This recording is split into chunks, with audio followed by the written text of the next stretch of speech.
Thank you, Mr. President, for giving an opportunity for this interview. And I will start with the recent tragic event in Aleppo, where the majority of those killed and wounded were children. Who do you think organized this crime, and on what purpose? A few months ago, the same agreement was about to be implemented.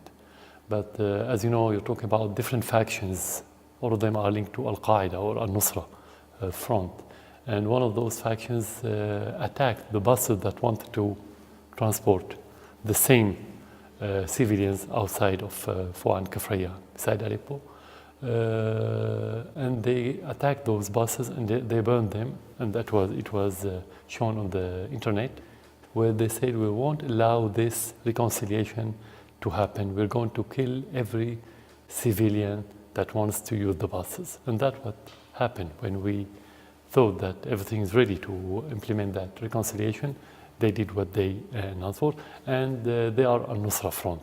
They didn't hide themselves from the very beginning, and I think everybody agreed that this is Al-Nusra. Any specific group or Al-Nusra itself?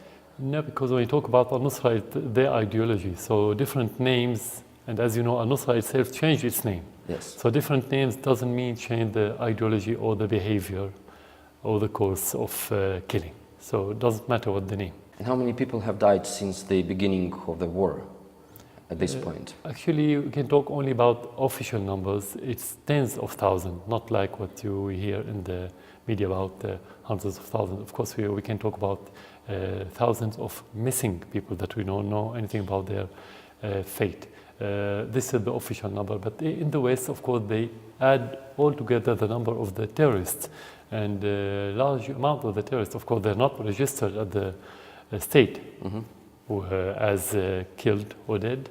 The same thing about the foreigners who came to Syria in, again, tens or maybe hundreds of thousands to fight. So the number that we've been hearing in the Western media during the last 6 years were not precise. It was only to inflate the number, just to show how horrible the situation, to use it as a humanitarian pretext to intervene in Syria. So as a state, we only talk about tens of thousands of victims till this moment.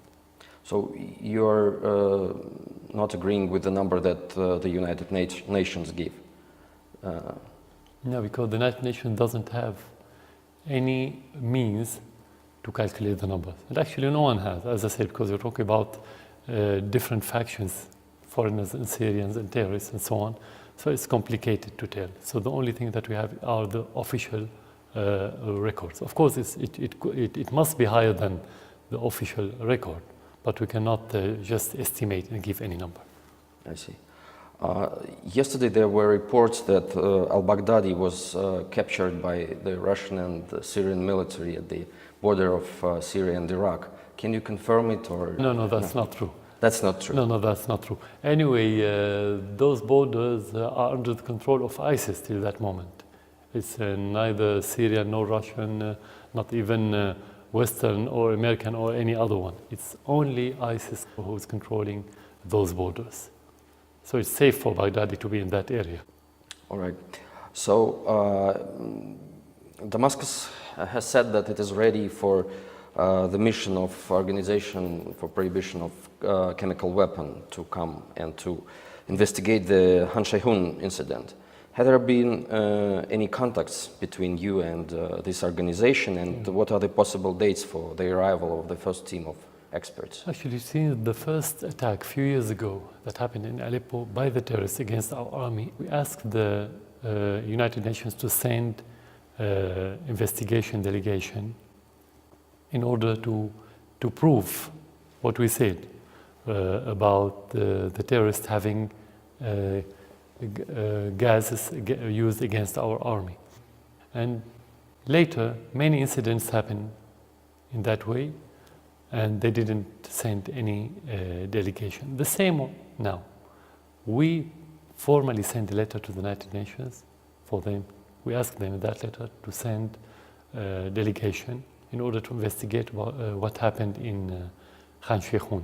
Of course, till that moment, they didn't send, because the West and the United States blocked any delegation from coming, because if they come, they will find that all their narrative about what happened in Khan Sheikhoun and then the attack on Shuwairat airport was false flag, was a lie.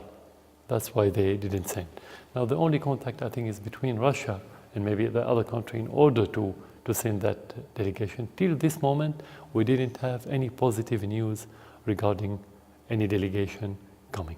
What is your view of what happened there? Because there were a lot of different reports of different kinds and Exactly. misinterpretation and accusation of fake news. So Yeah. what happened there according to your information? Actually, that area is under the control of Al-Nusra Front, which is Al-Qaeda. The only information the whole world have is what this organization or this group, which is Al-Nusra, published on YouTube, on the internet in general, and in different outlets, mainly Western outlets.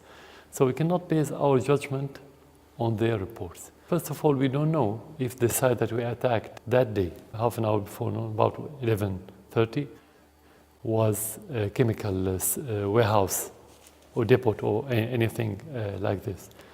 And their story said that the attack happened at 6:30 in the morning. We didn't launch any attack at that time.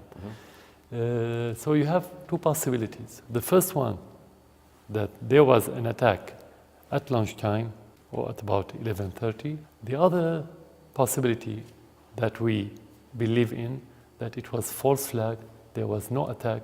All what we saw as pictures and videos was like the video that we've been seeing for the last year or 2 years or more, regarding the white helmets, the humanitarian Al-Qaeda, which is elusive story, let's say, which doesn't exist anyway. And the picture that shows children being killed by Russian airstrike, to discover later that it wasn't real picture. They put a boy, they covered him with the mud and blood, the fake blood, of course, Yes. and so on. All this ploy could be part of them. This could be part of them. That's what we believe in, because the attack was already prepared. And they didn't want to listen. They didn't want to investigate. They only wanted to launch the attack. We believe it was false flag for one reason, and simple reason. If there was gas leakage or attack, and you're talking about 60 dead in that city, how could the city continue its life normally? They didn't evacuate the city. No one left the city. Life continued as normal. And this is mass destruction. The other day they attacked Shuwairat, where they said there was the gas depots, and they attacked all the depots, and there was no gas coming out of that airport. No one of our army officers or staff, military staff, was affected by any gas. So for us, there was no gas attack and no gas depot. It was false flag play just to justify the attack on the Shuwairat base. That's what happened. The main version is that no chemical weapons or no chemicals were used there. No, I mean, even if you look at the pictures, you can see that the rescuers, the presumable rescuers, were rescuing people without masks, without gloves, and they were moving freely. Yes. This is against all the specifications of the sarin gas that they talked about. They cannot. They would have been dead like the others. And you don't know that those people who are lying on the ground were dead or not. You can fake this image. You can very easy. So you cannot just base your judgment on images and videos, especially made by Al-Qaeda.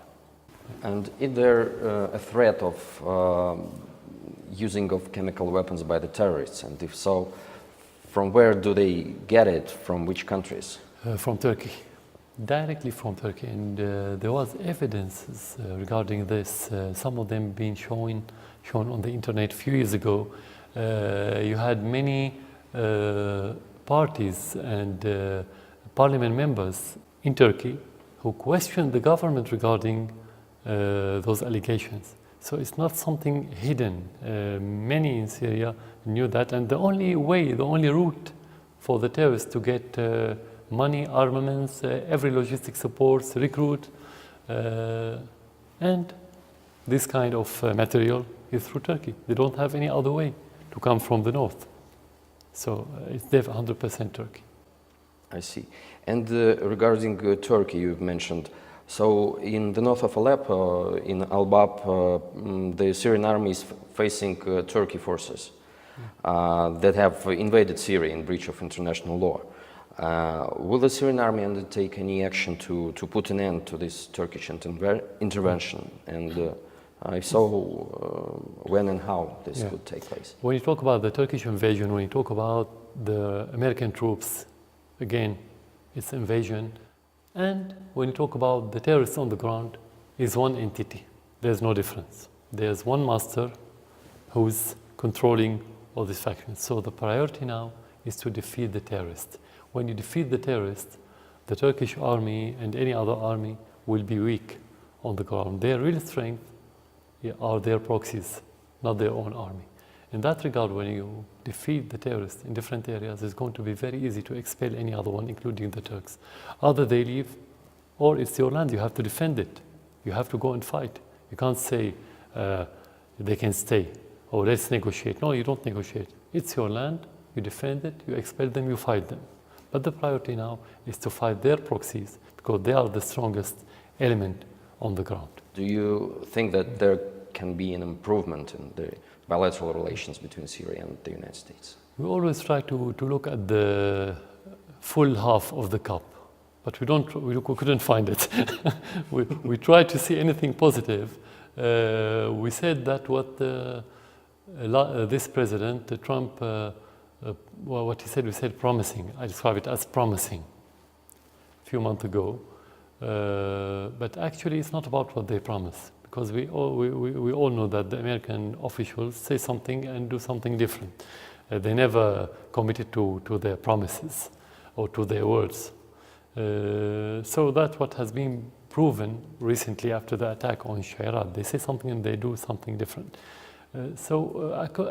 In politics, you don't say, I wouldn't do this. Whenever there's a window of hope that this state or this regime can change its attitude toward respecting your sovereignty, toward more preventing of any bloodletting in your country, you have to cooperate. It's not a personal relation, it's not hate and love. It's the interest of your own people. So I cannot say this escalation has changed anything, because this escalation is the real expression of the reality of the American regime that's been there for decades. It's not new for the United States to do such a thing. So, but you need to deal with the United States as a great country, at least to refrain it from any harmful effects. Generally, I'm not talking only about Syria. When they change their behavior, we are ready. We don't have problem. Have you tried to establish any contacts, or do you plan to have contacts with the representatives of the Trump administration? Not really. We don't have any channel now between Syria and the United States regime or administration. We don't have. So we just talked about the situation on the north, and something is happening there down on the south. Do you have any information about Jordan's plans to deploy its troops in Syria in coordination with the United States under the pretext of fighting the ISIS, as certain media reported? And if this is the case, so do you think that there is a threat from the neighboring countries to dismember Syria? We have those informations, not only through the media, through the different sources, because we have the same tribe, the same family living on both sides of the borders, so they can see any changes in the mood or in the logistics, any new plans of the army. You can see it on the ground. So we have such information. But anyway, Jordan was part of the American plan since the beginning of the war in Syria. Whether he like it or not, he has to obey the orders of the Americans. Jordan is not an independent country anyway. Whatever the American wants, it will happen. So if the American want to use northern part of Jordan against Syria, they're going to use it. So it's not about Jordan. We don't discuss Jordan as a state.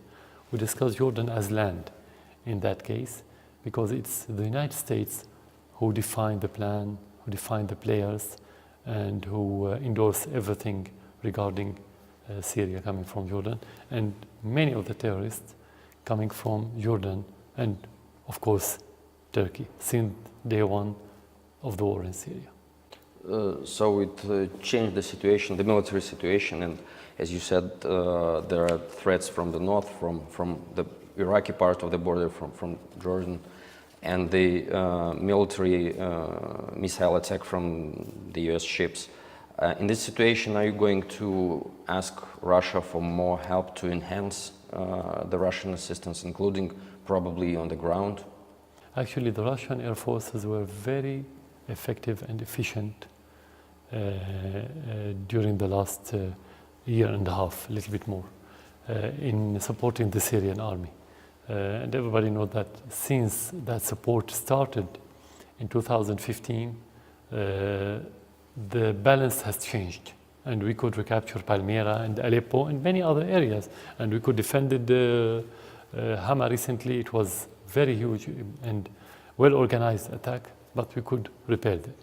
So that support was very efficient, and of course we shouldn't forget the efficient support of the Iranian on the ground. They didn't send the troops, but with their officers, with their advisors, they played very important role.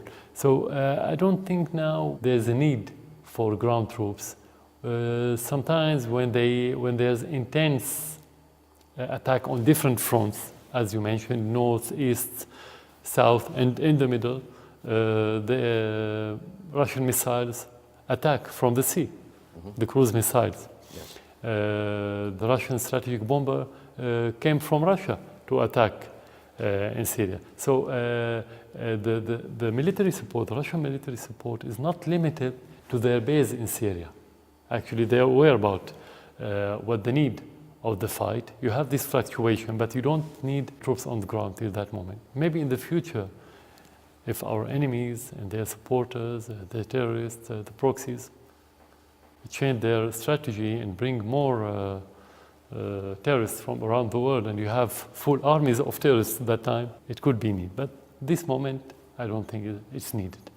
What's been done is good and enough.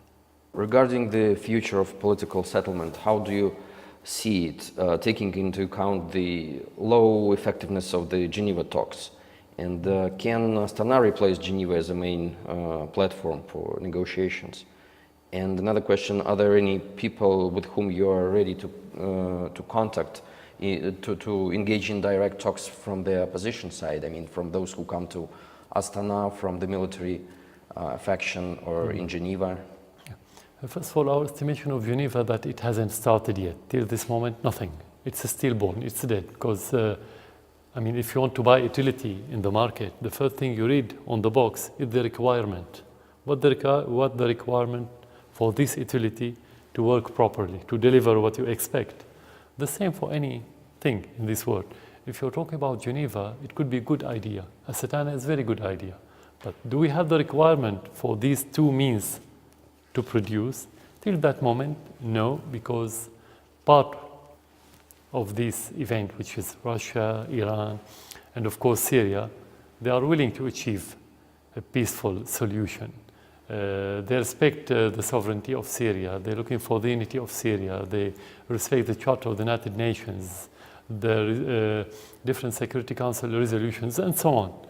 While if you look at the other party, the Western Bloc, with their allies in the region and their proxies, of course, they are on the other side. They are using these events only as political umbrella for the terrorists, not for a political solution. So the requirements that to have one objective. Now you don't have one objective, you have different objectives. You have at least two objectives. You need to discuss it with the other side, let's call them opposition, whether they are militants or political opposition. But they are different factions and they have different point of views. So you're not talking about one entity. So you have so many of the requirements that hasn't been provided yet for these initiatives to succeed at this moment. Now, are we ready to sit? Of course, in Syria we sat with the terrorists. And how can we make those reconciliations if we don't sat with them? From the very beginning, we noted that there was no real and genuine political track for the reason that I just mentioned. So we said, let's go and pave the way for your own political track, which is direct negotiations with the terrorists or militants in different areas, and tell them, if you give up your armaments, I will give you amnesty and go back to your normal life. Live normally like any other citizen. Otherwise, if you're not part of this reconciliation, you can live anywhere you want. And that's what's happening today. And yesterday, and every day that's happening from time to time. And that helped the stability in many areas in Syria. And that undermined the terrorists and their masters. So yes, we are ready to sit with whoever could help us stopping this bloodshedding in Syria. Whoever. We don't have any problem. We don't have any taboo in that regard. But you don't have any preferences as well? In what way? What do you mean? In the way of having some concrete people, concrete names with whom the Syrian government can talk directly? No, sometimes you can say, I'm going to sit with the political opposition. I wouldn't sit with the militants, let's say. I would sit with the opposition that not linked to Qatar or to Saudi Arabia or to France and so on. It's not part of the foreign agenda against Syria. But at the end, the main question that you're going to ask before start any negotiation, is he able to deliver? What can he do? If I sit with somebody who doesn't have any influence on the ground, on the reality in Syria, what are we going to agree upon? It's just a waste of time. So actually we are very pragmatic in that regard. We say, let's sit with whoever can change the situation in two ways. The first one is to stop the killing. This is number one. This is priority for every Syrian, not for the government. Every Syrian, if you ask anyone, he'll tell you we need security. We need stability. This is number one. Second, if you want to discuss it politically, you can talk about anything. You can talk about the constitution, the future of Syria, the political system that you want, the economic system, anything else is going to be viable. It won't be complicated that time. But without stability, you cannot achieve anything in any negotiation. That's why I said we went directly to talk to the militant. That is not our favorite, as your question, but it's the most effective in the meantime. You've mentioned Qatar and Saudi Arabia, and recently Kazakhstan, as a host country of Astana process, proposed to invite more countries to this process, including Qatar and Saudis. How do you think about that? I think the more countries you have, the better, in different ways. You either have more support to this initiative, and that will protect that initiative and raise the possibility of success, or you have the same country that they're going to oppose it, whether they are part of it or outside. But if they are part of it, you can point at them. You can tell them that you are part of the problem and you have to help. And if you are genuine about helping, not only by your discourse and rhetorics, this is the initiative. Be part of it and show us that you are against the terrorism. Show us that you support what the Syrian people want. So in both ways, it's positive to invite whoever wants to come. So I support what the Kazakhstani officials announced yesterday about expanding the participation in Astana. And regarding the constitution, have you already studied the project that is now debated in Geneva?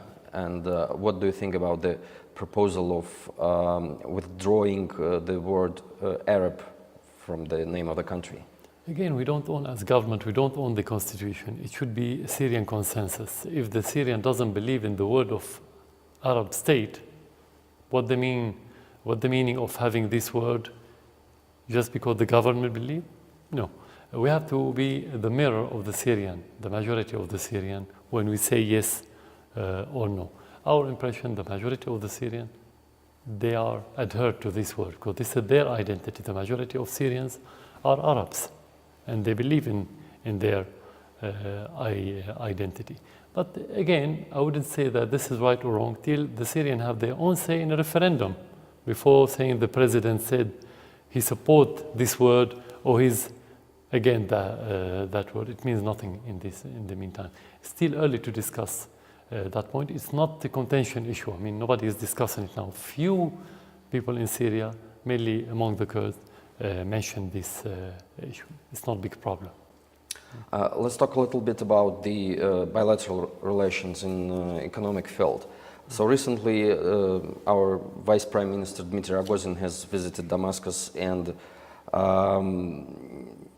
he said that there was an agreement to promote Russian companies in Syria, and that he received guarantees from you that Russian companies will be well perceived and have priorities here. So what are the specific mechanisms that were established to fulfill this purpose? We have our laws regarding how to make contracts with different companies. We already started with some of the companies after his visit, especially as the Western companies left Syria not because of the security situation, not for security reasons, actually for political reasons.